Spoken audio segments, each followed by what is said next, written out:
आणि 5 तारखेला एक संपूर्ण देशामध्ये खळबळ माजणारी बातमी ज्यावेळी प्रसारित झाली, अन्न औषध विभागाने जी कारवाई आपल्या परिसरामध्ये दूध भेसळीच्या संदर्भामध्ये केली आणि सगळीकडे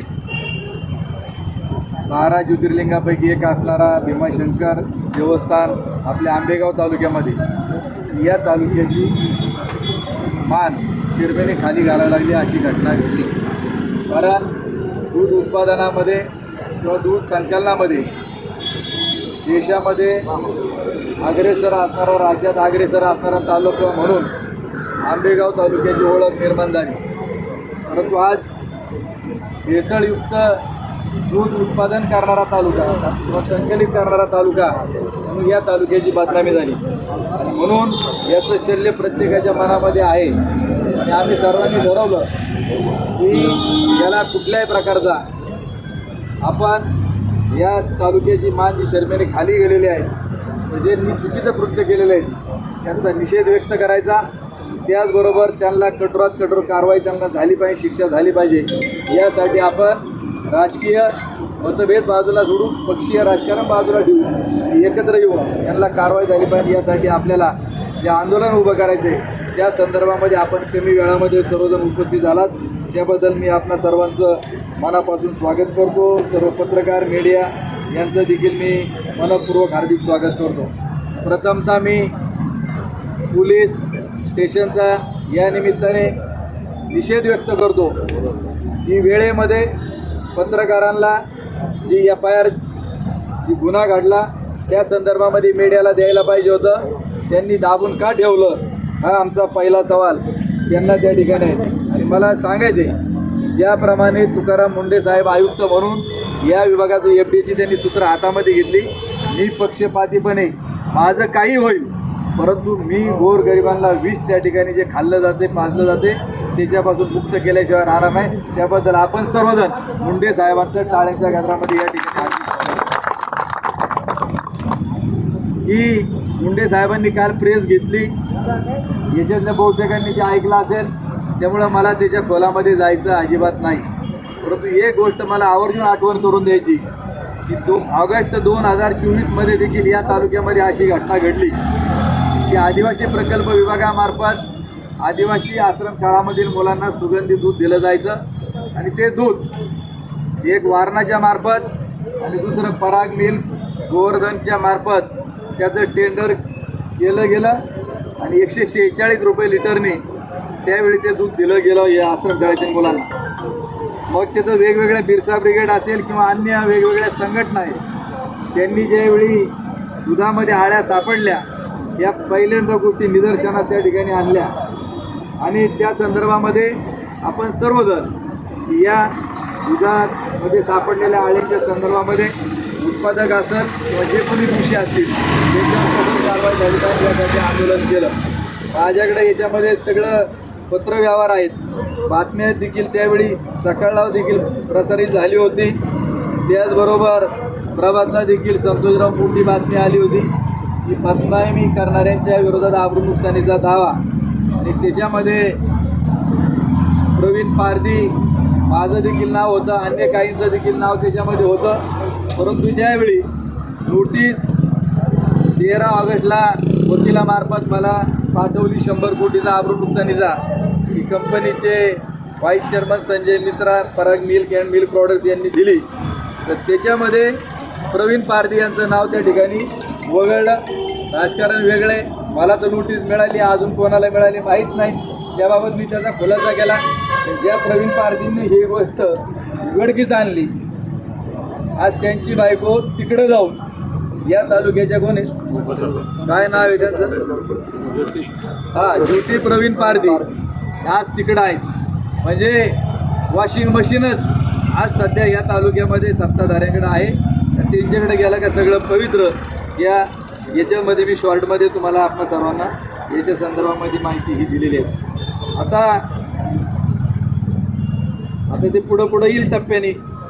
आता मुंडे साहेबांनी जी माहिती दिली त्याच्यात खोलामध्ये न जाता 7 जिल्ह्यांचा आहे, त्याच्यात आपला पुणे जिल्हा देखील आहे.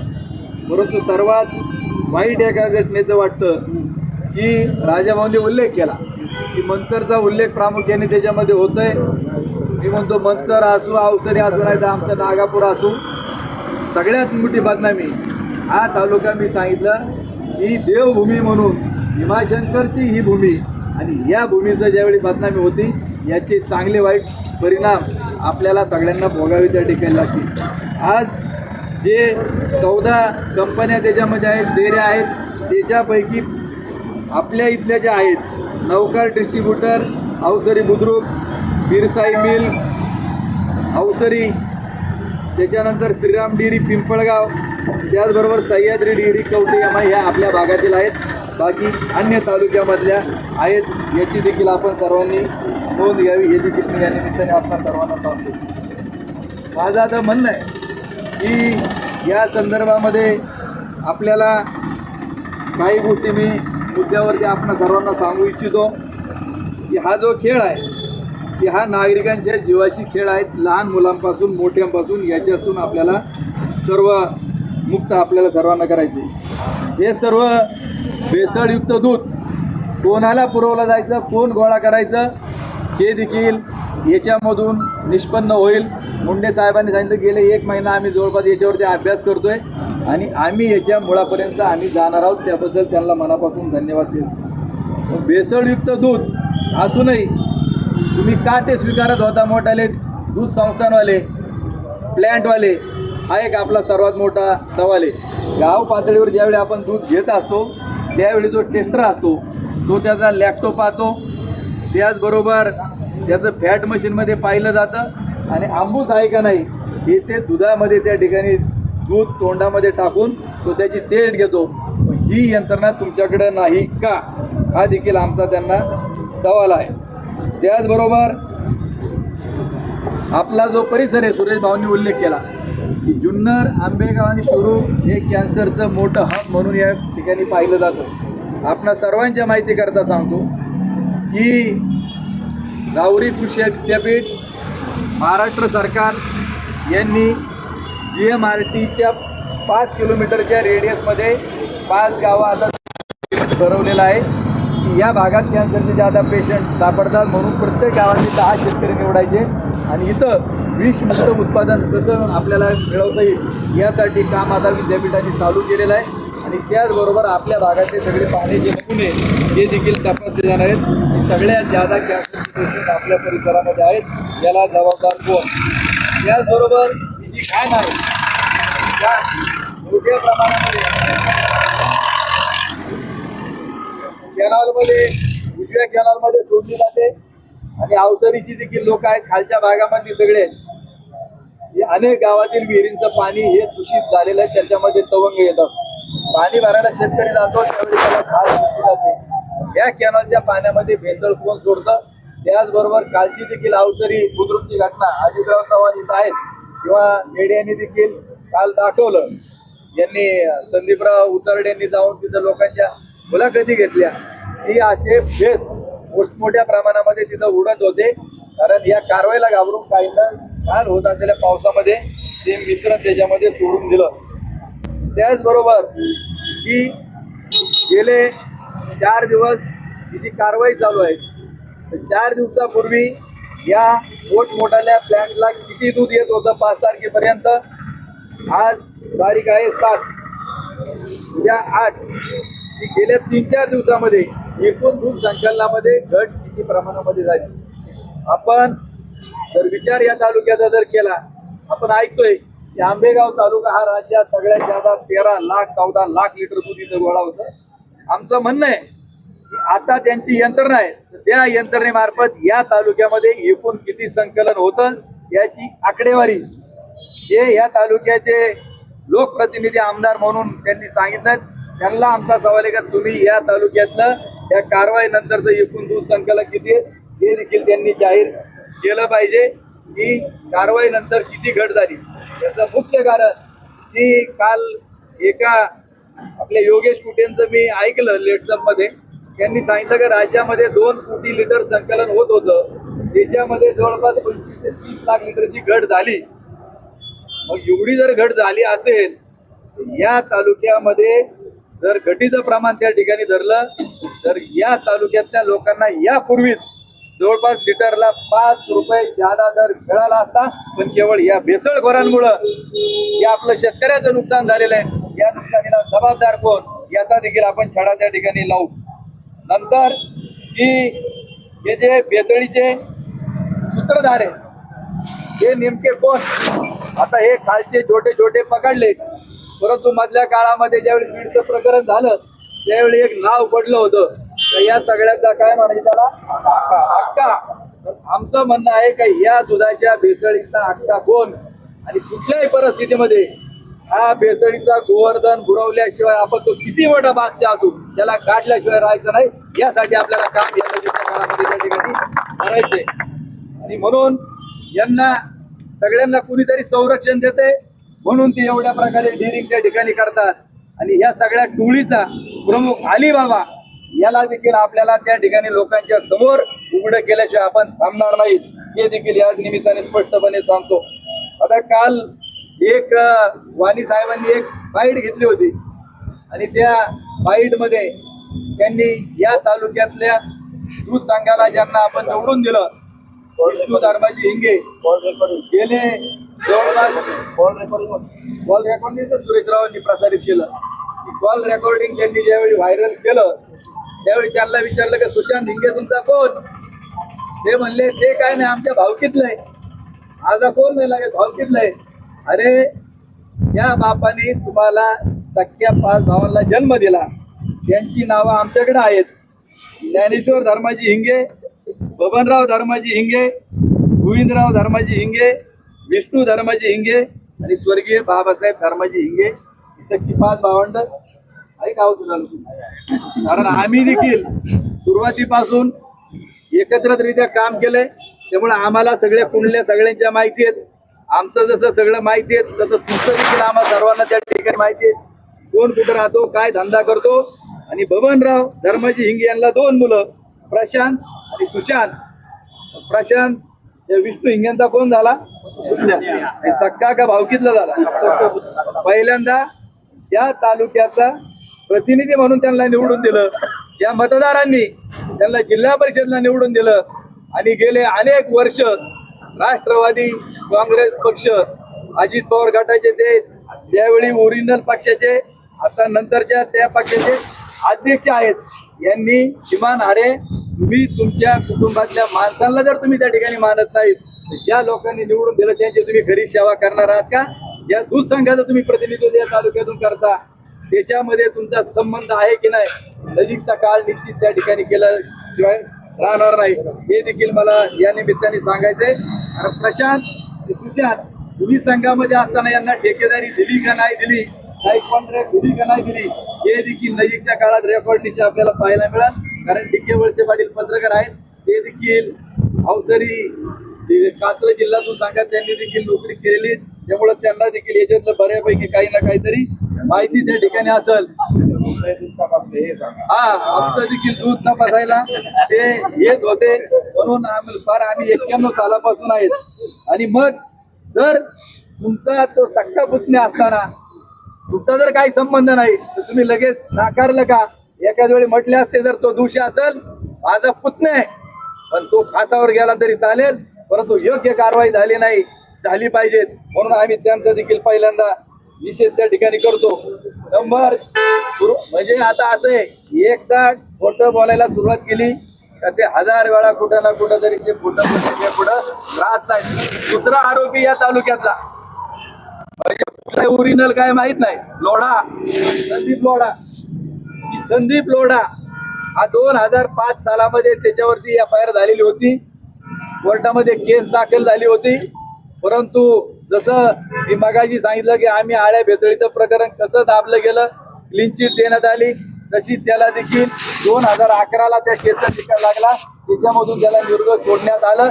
मग हा जर आरोपी तुम्हाला माहित आहे की जिल्हा दूध संघाचे जर प्रतिनिधी या तालुक्याचे आहात तर तो तुमच्या गाडी 24 तास कसा काय अवसरी दूध शीतकरण केंद्रावरती जे गेस्ट हाऊस तिथं तुमचा मुक्काम असतो आणि हा लोढा रोज तिथं असतो, तुमच्या ऑफिसमध्ये त्या ठिकाणी असतो. एक जर तुमचा पुतण्या असेल, आज संदीप लोढा असेल, यांच्याशी तुमचे संबंध काय आहेत हे देखील त्यांनी जाहीर केलं पाहिजे. हे देखील आमची मागणी आहे. आणि या तालुक्याच्या लोकप्रतिनिधींना आमचं सांगणं आहे की जोपर्यंत जसं रुपालीताई चाकणकरांना राजीनामा द्यावा लागला तशी आमची पहिली मागणी राहील की जोपर्यंत या प्रकरणाची तपासणी होत नाही, कारण संदीप लोढा याचं काही कुठल्याही प्रकारचं दूध नाही. मग कात्रजचा प्लॅन्ट हा शासकीय असताना, सहकारी असताना तो तिथं कसा काय जातो, ही नैतिक जबाबदारी विष्णू हिंगेची आहे. म्हणून त्याचा राजीनामा कुठल्या पहिला घेतला पाहिजे ही आमची मागणी असेल.